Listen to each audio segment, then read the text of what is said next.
सामा, ये सब कुछ ना तुम्हारी वजह से हो रहा है।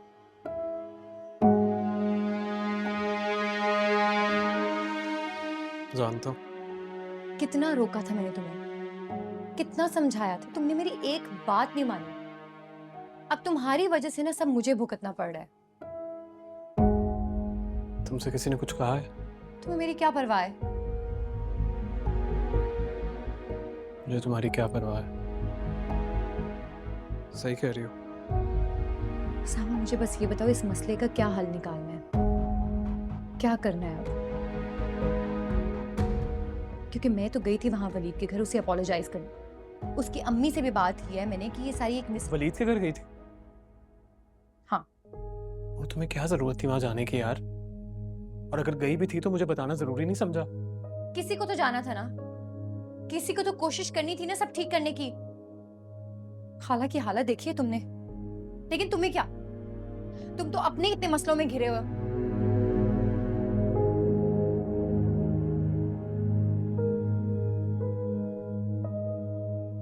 मुझे बताओ मैं क्या करता यार? मैं तो माफी मांगने के लिए भी तैयार था।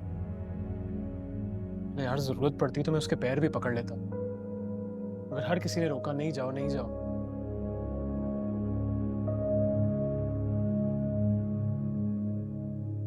बात इस हद तक बढ़ गई कि अंकल राशिद भी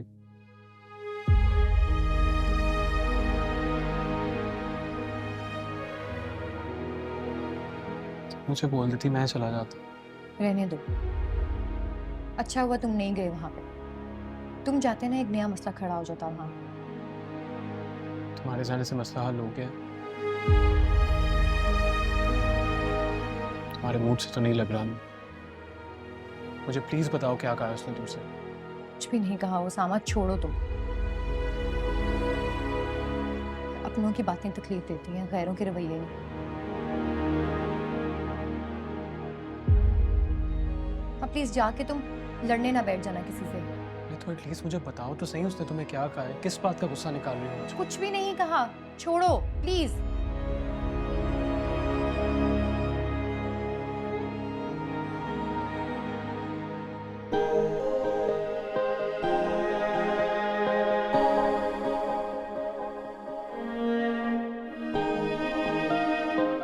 तुम्हें आज तक मेरी वजह से जो कुछ भी सहना पड़ा,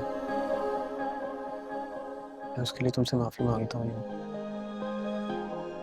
रियली सॉरी।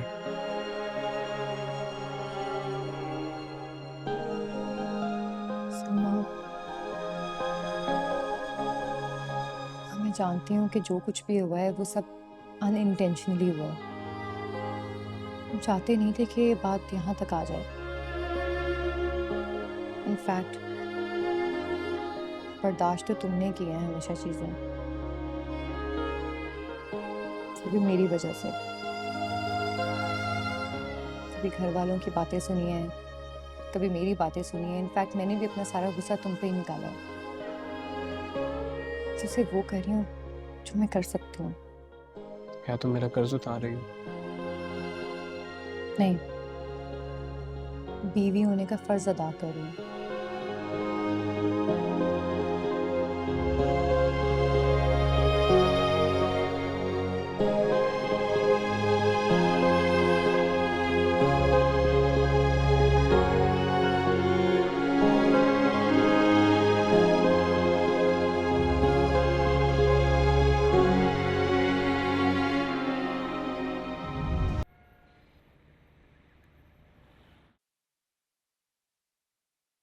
फिर क्या सोचा आप लोगों ने इरम के घर पे ताजियत के लिए जाने का? पता नहीं कि जाना चाहिए या नहीं जाना चाहिए। इतना सब कुछ हो जाने के बाद क्या जाने की गुंजाइश बाकी रहती है? भाई आप ही बता दें कि क्या कोई गुंजाइश बाकी है? मर्जी है आप लोगों की, मुझे कोई एतराज नहीं है। मॉम के वहां जाके ताजियत करने से एतराज नहीं है या रिश्ते की दोबारा बात करने से? आई थिंक नूर ने सब क्लियर कर दिया था।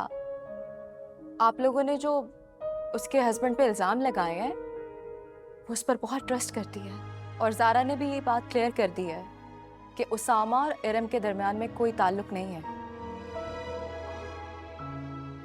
मुझे भी ऐसे ही लगा था कि शायद वलीद को गलत फहमी हुई है, मगर उसामा और इसके झगड़े ने मेरा तो दिल बुरा कर दिया है। काश मैं इतनी जल्दी में रिश्ता ना तोड़ती।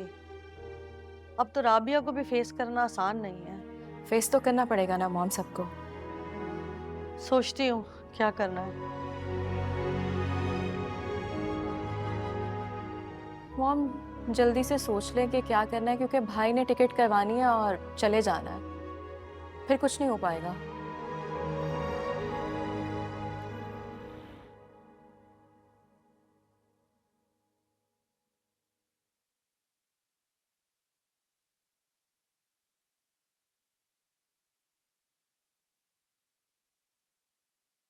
ताहिर, मुझे आपसे एक जरूरी बात करनी है। हाँ कहो। बाबा की कॉल आई थी। हाँ तो घर बुला रहे हैं, क्या मैं चली जाऊं? जरा जब तुम्हें जवाब का पता है तो फिर पूछती क्यों हो? ताहिर, मैं एक बंदे के लिए अपने पूरे खानदान को छोड़ के तो नहीं बैठ सकती हूँ। मैंने कब कहा तुम्हें ऐसे करने के लिए? तुम उन्हें यहीं बुला लो या किसी रेस्टोरेंट में।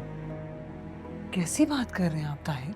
वो मेरा अपना घर है, सारी जिंदगी गुजारी है मैंने वहां। और आप खुद ही सोचें, अगर मैं मामा बाबा को रेस्टोरेंट बुलाऊंगी तो वो कितना हर्ट होंगे। और घर बुलाने वाली बात भी मुनासिब नहीं है। तुम क्या चाहती हो ज़ारा? अब फाइनली सब कुछ ठीक हो रहा है, नॉर्मल हो रहा है। अलिशबा मान गई है ऑफिस जाने के लिए। तुम वहां जाओगी, कुछ ना कुछ होगा, अलिशबा अपसेट होगी। और मैं नहीं चाहता किसी भी सूरत अब अलिशबा हर्ट हो। और ज़ारी, हमारा बेबी, मैं नहीं चाहता उसकी जान को खतरा हो। अल्लाह ना करे ताहिर, ऐसा कुछ नहीं होगा। लेकिन वहां नूर है, अगर उसने फिर तुम्हें नुकसान पहुंचाने की कोशिश की तो?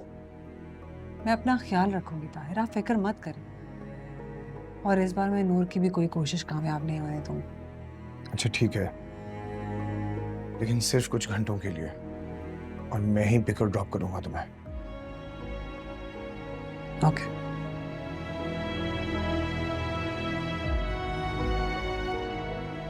ठीक है, चली जाना।